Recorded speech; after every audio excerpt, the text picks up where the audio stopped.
Welcome to another episode of Becoming a TechnoWizard. Unfortunately, got to start over because my headphones died. I don't feel like going in the house to get the wired ones, but hopefully this sounds alright. Gonna be a relatively quick episode. Just want to talk a little bit about my virtual reality MMORPG game that I've been thinking about developing, that I want to develop. Kind of sort of been developing for the last couple of years.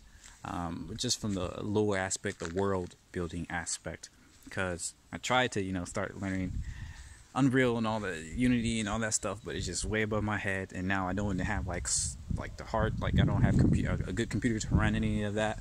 So least I can do is talk about it, and yeah, I'll just talk a little bit about it. So I came up with this idea because in my experience, when I played when I played MMORPGs, they're really awesome, and I think they're some of the best parts of games, best types of games, besides maybe really, really good RPGs. But even most of my playtime has gotten into MMOs, just whether or not they were super good in terms of graphics and all that stuff. Like Adventure Quest Worlds was one of my first ones, and I've played that for years. Rift, Terra, Guild Wars 2, all these kind of vary a lot in terms of their graphics, in terms of gameplay and all that stuff. But what I started losing interest a lot in terms of wanting to play MMOs, not just because of, MMOs are dead and all that, but because I never really felt like the potential was tapped for what really good MMO could be, especially when I started reading lit RPG with VRMMOs, with things like Arc, things like and not the game. There's a light novel about a virtual reality game called Arc. There's Legendary Moonlight Saga. There is, of course, got stuff like Log Horizon and Sword Art Online, stuff like that as well, that got turned into animes. But I was big on reading these light novels and stuff like that. And when you read those, oh my gosh, they make these VR MMOs so freaking awesome. And of course, they're not realistic, because a lot of that is pretty much impossible to do right now, and I have no idea when or even if we'll be able to get to that level of fidelity that was in a lot of those games. But nonetheless, that it doesn't stop me from wanting to build it, from wanting to figure out how you can make something that just tactical, that not tactical but tactile, to that level of fidelity. And what I mean by that is, when I look at my idea of an MMO, I don't really like the tab targeting.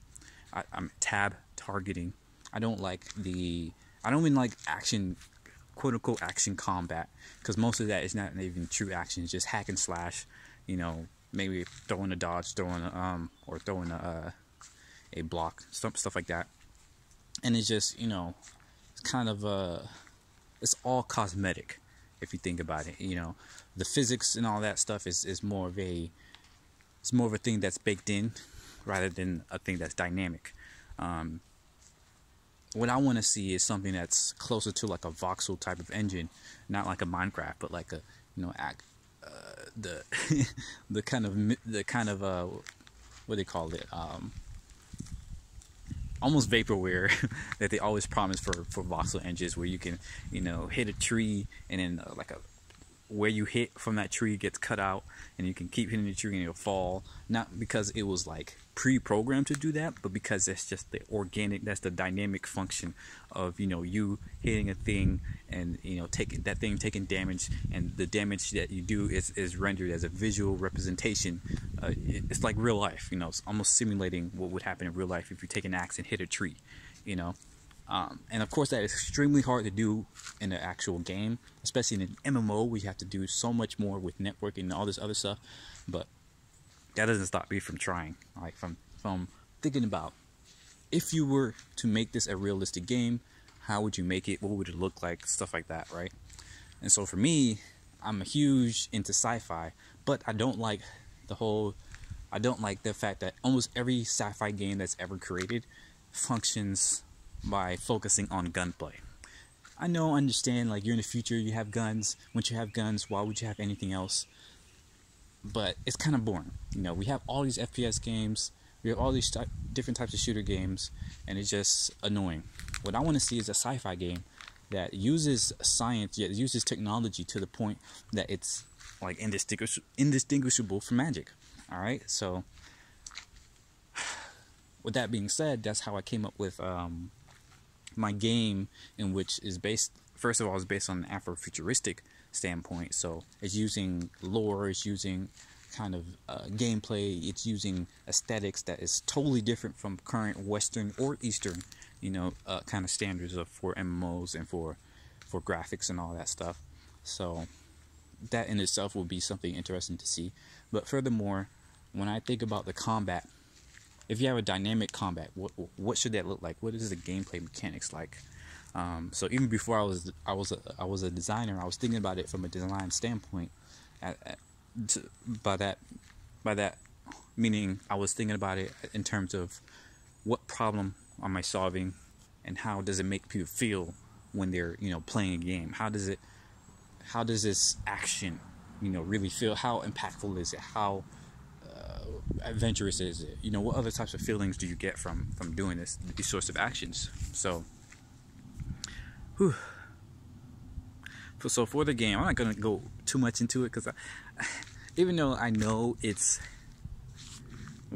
a bad stereotype to say, oh, somebody's gonna steal my idea, the fact that I can't really work on it with my current skill set and current abilities, kind of still gets me very hesitant to share out names and more specific details about the world and all that stuff, because all of that, quite frankly, can be stolen, and it's a lot of it is very simple.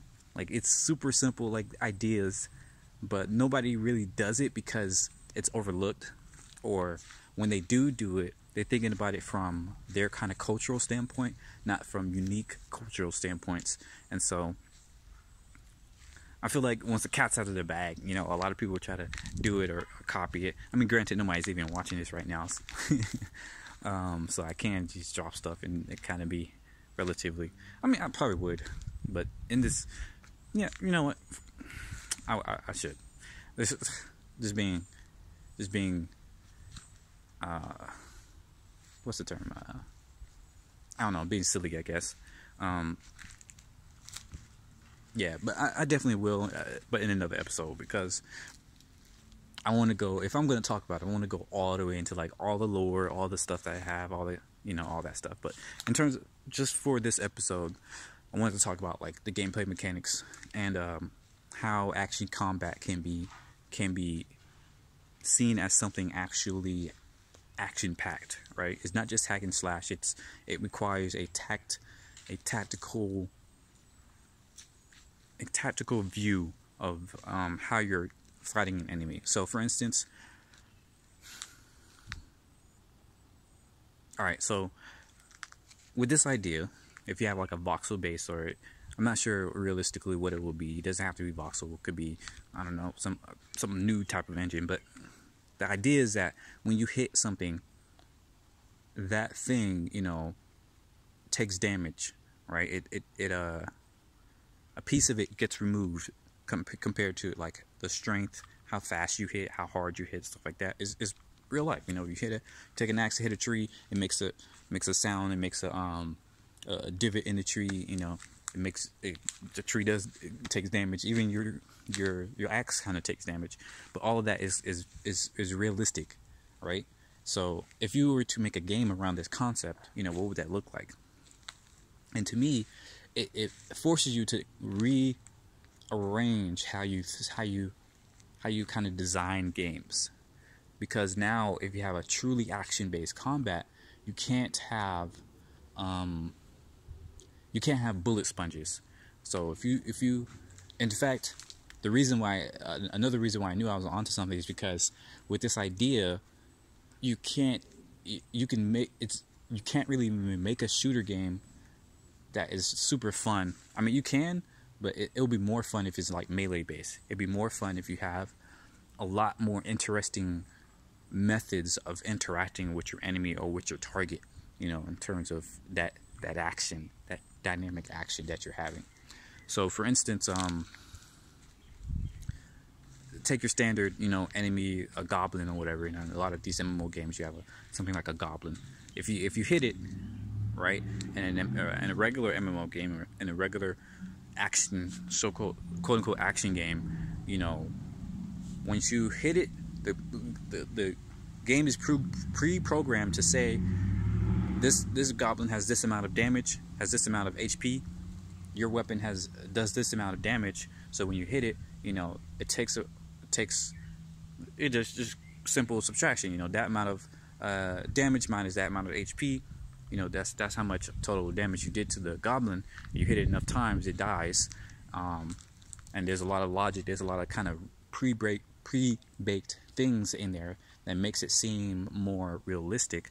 Like for instance, if usually most MMOs, they don't really do much in that aspect. Like when you hit an enemy, it's physical. The model of the enemy is still the same, right?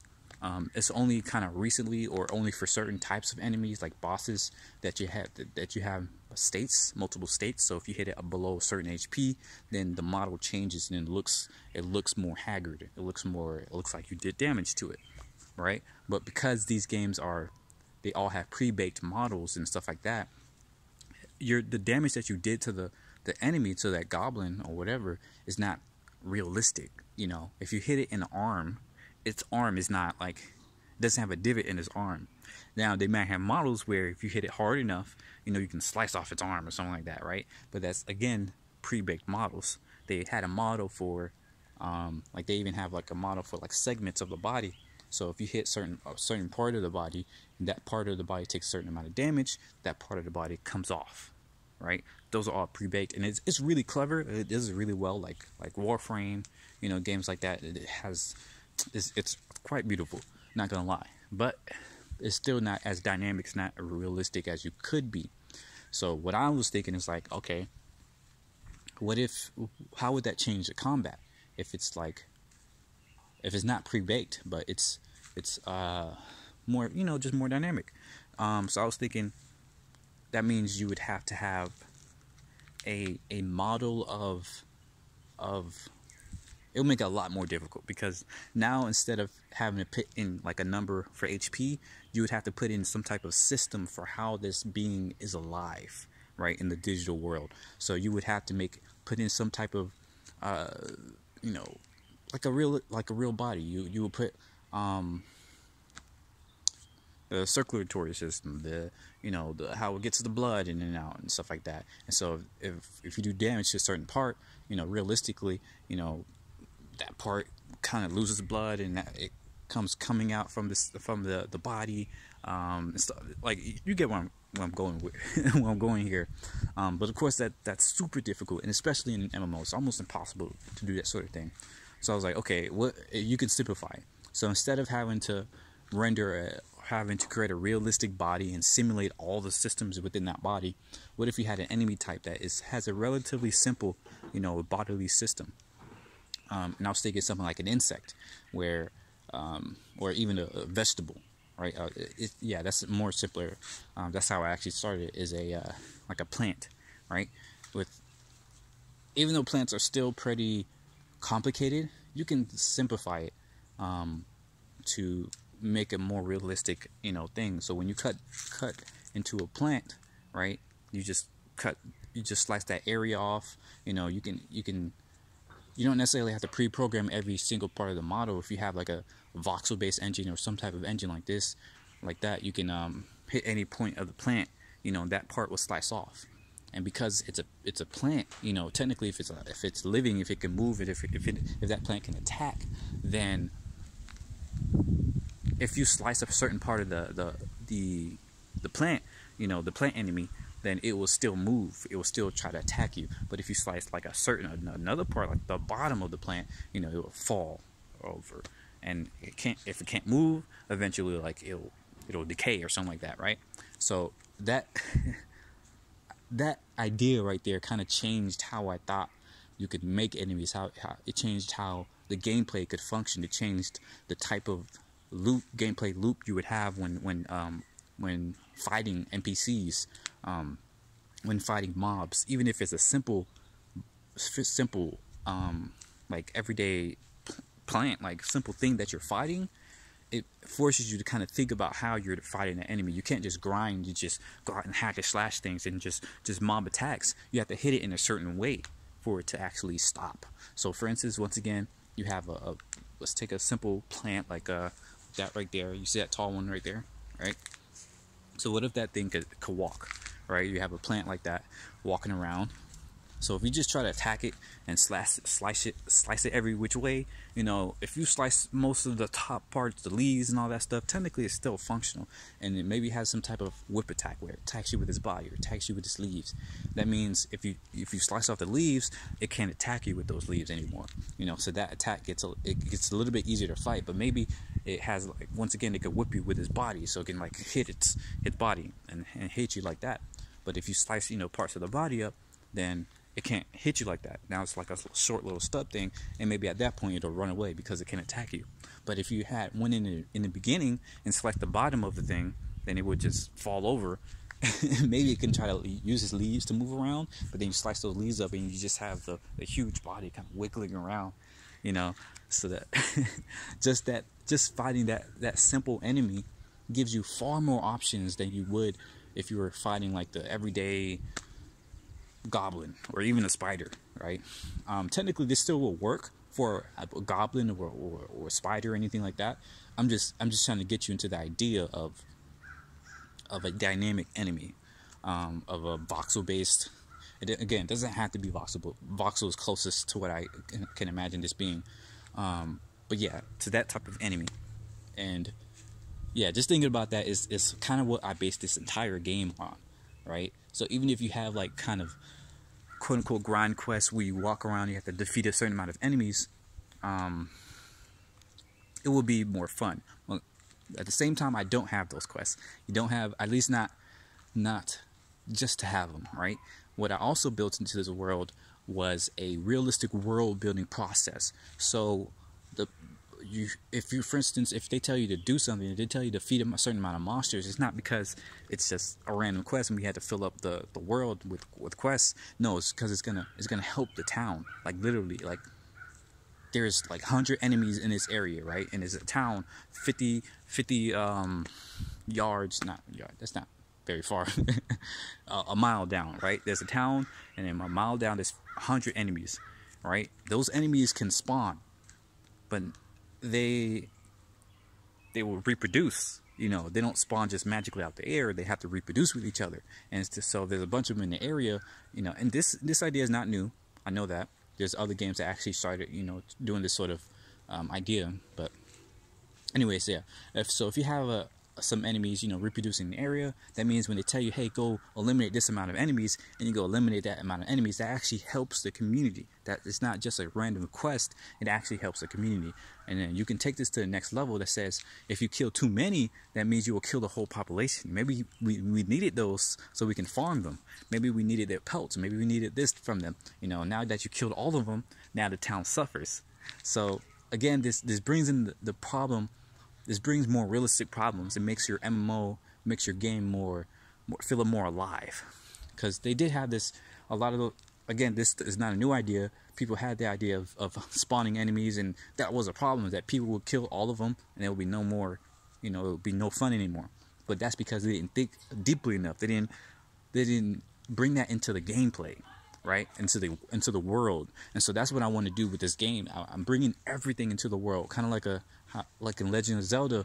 You know, they have this losing my breath. So they have this emergent gameplay where if you have grass and it's dry, you know, you put some fire on it and it burns the whole grass out. They didn't code every single part of they didn't code every blade of grass to catch fire. They made it so it's more dynamic. So they made it so it's dynamic. You know, you have wind, and then wind can push fire. They had elements such that, you know, dry grass can catch fire. Wind can push fire. So if you have both in the same area, You know, that fire spreads and hits everything. And that's why you have so much unique gameplay and kind of emergent stuff that you can, and tactical stuff that you can do in Legend of Zelda Breath of the Wild, because of that dynamic gameplay. And that's the sort of thing that I want to bring into an MMO. Again, I know it's going to be super difficult, but I definitely think it's possible. Especially if you simplify things such that it gets down to the level of first principles, but not any further. So you don't want to simplify it to the point that it's dumbed down and it's no longer fun, but you want to simplify things to the point that even if you're exploring really big ideas, really big world, and really complex systems, it all stems from simple Lego blocks type of things, right? So yeah, whew. That was fun to talk about. Hope I didn't lose you there. Hope I kind of portrayed the idea that I had here. And I think the next, definitely whenever I talk about this topic again, I'll maybe sit on my laptop and show y'all a lot of my lore that I have going on. I'm still a little hesitant about it, but you know, I don't know. It's something I got to think about, but I know one part of me is saying you should share it, because you never know who else you're going to inspire. You never know who else is going to, you know, see that and like, oh, I can help them, you know. And another part is like, I was like, somebody could steal it, you know. If somebody comes out with it first because they have the skill and the talent, then they mess up your whole idea, either mess it up or even do it better than you. And granted, I want to feel okay with that idea. Like if somebody could do it better than me, then yeah, that's great, good job. But at the same time, it's like I created this thing, you know. I want to be the one that puts it out there. And I know it's a selfish thing to say, to think about, but I don't know. Anyways, yeah, that's my idea so far. Hope you enjoyed it. Like, comment, subscribe, let me know your thoughts, and thanks again for watching. Bye bye.